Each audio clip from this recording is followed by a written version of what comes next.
Hey, good morning, everybody. I'm going to wait 10, 15 more seconds and get started. A lot of people are just jumping in. I don't know exactly how long it takes for everything to get going, but we're going to get this going within the next few seconds. Why don't we share a nice Om and a control pause? Aum.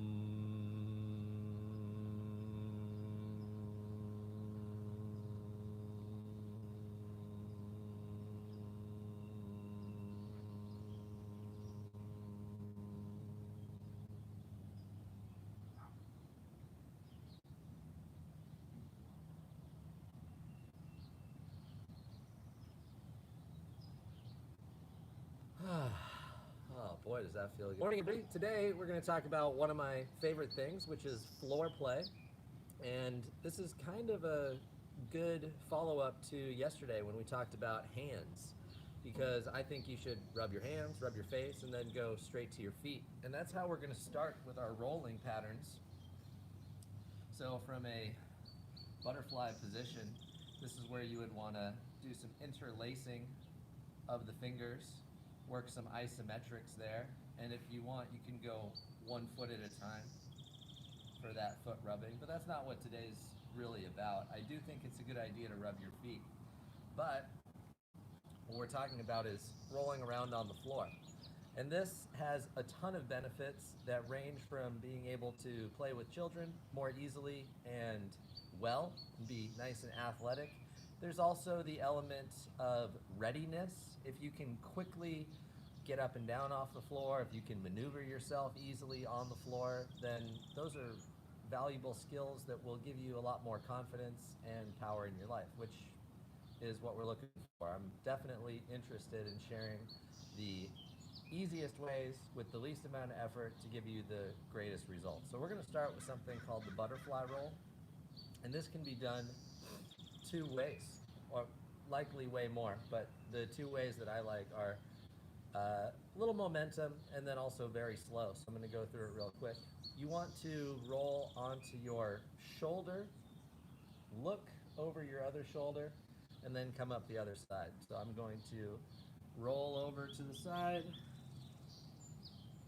and then in order to come the other way, I drop down, look, and I'm going to fling myself back around. So that's the momentum version.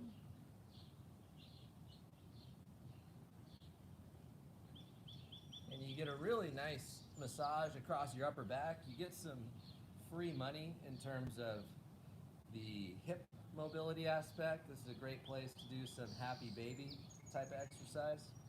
And then the next one is also really cool.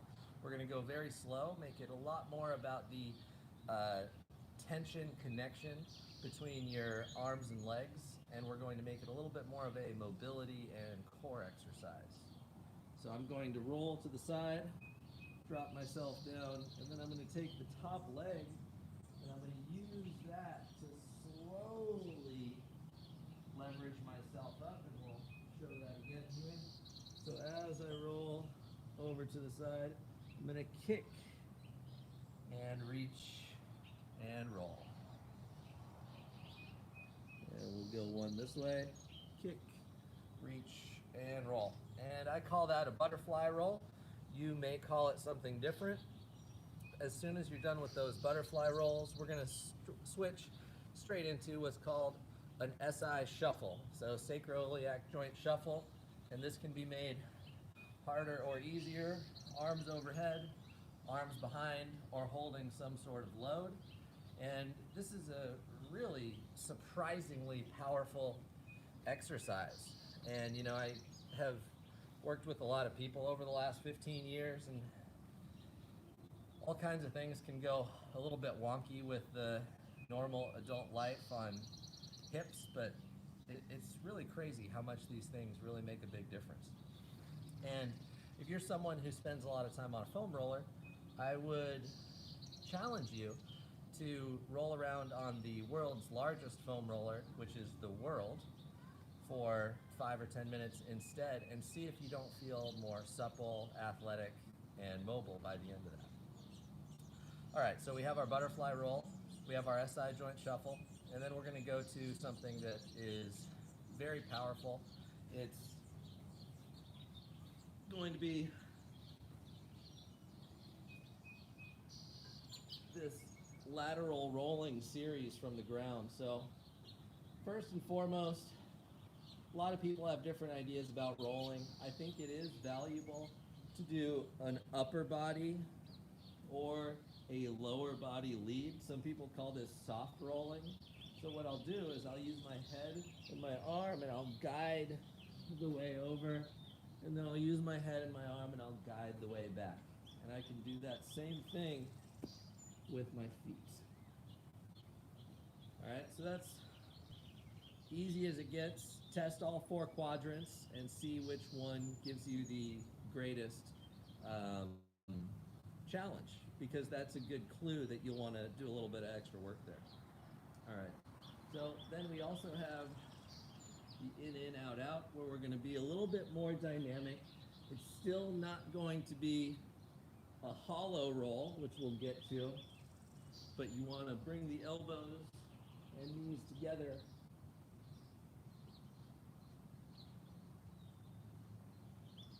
And you're using your eyes to guide the way. And if you jumped in on day 2 of this primal reset, you'll remember that we went over eyes a lot. And as I mentioned before, that's 75% of your input for how you determine your position in the world around you, whether it's safe or not, whether there's food or not, whether there's something that is about to make you into food or not. So it's very important that with any of these rolling patterns, you lead with your eyes. This is really critical. And then one thing I really like to do on this laying down rolls is to grab a couple of tennis balls, and we're going to actually add some teacup elements into it.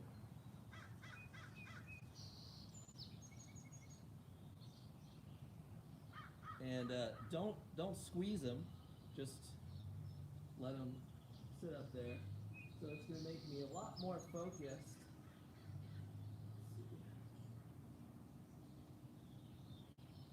Boom, boom, and then coming back around. And so any variation on these that is appropriate for your skill level, what you want to think about is how easily you can let your eyes lead the rest of your body. And this transitions into a nice Sphinx pose. We're going to start rolling up onto the elbow. And the last thing I want to go over today, because I don't want to give you guys too much, right? You'll notice that I've given you about 3 things every single day.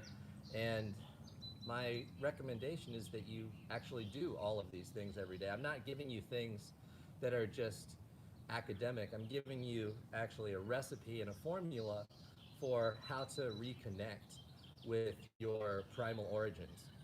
So last but not least, we're going to go over some shoulder rolls. And this will eventually become a valuable skill when it comes to fall preparation.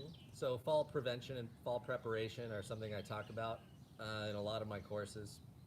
And the difference is fall prevention is like lunging and agility on your feet, and fall preparation is essentially, can you roll?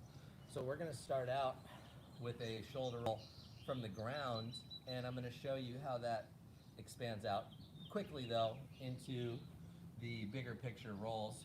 So what I'm going to do is I'm going to take my right foot, right arm on this side. I'm going to look and reach until my right toe hits like up here, over above where my right shoulder is. And what I'm trying to do is I'm trying to look and reach everything, boom, to the floor. And I would just do that 5 times. And the goal is to come all the way and then go back the way you came. You'll find it much, much easier if you start practicing your rolls from your back, rolling this way, than if you just start standing and try to dive into the ground. I would probably not recommend that for you. So the more comfortable you get, the better. And here's the real kicker. Try to go very slow and try to make it so you can actually change directions at any sequence of the roll and take the pressure off your neck. Now I know this is kind of a lot of stuff to think about and remember, but it is important that you don't roll directly onto your neck, especially if this is a new exercise for you. You likely have, I mean, anyone has a really good chance of staying healthy if they roll over the shoulder primarily and keep the chin tucked. So I'll see if I can get this on camera here, but basically I want to try to see if I can get up onto my right shoulder. This is kind of like a single-sided shoulder stand, and just hang out there, keep your chin tucked, tongue pressed on the roof of your mouth, and then come back down. And as you get more comfortable, you'll be able to add elements to your roll because you will have a greater ability to be aware of more things going on at the same time. So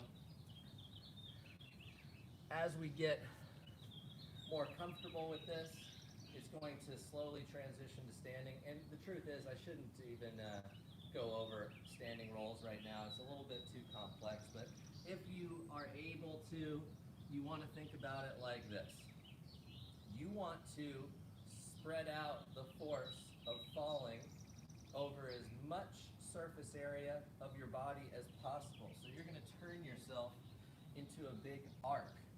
And so that arc is going to allow you to smoothly roll out instead of go splat. So, folks, hopefully you enjoyed that. Go back and check out the other videos. Do them in sequence. You're going to see a huge, huge benefit. And if you guys have any questions, please leave them for me in the comments. I will see you guys tomorrow here at 7-Eleven, and check out Ambition Athletics and the M3 Academy. We can help you out. Take care.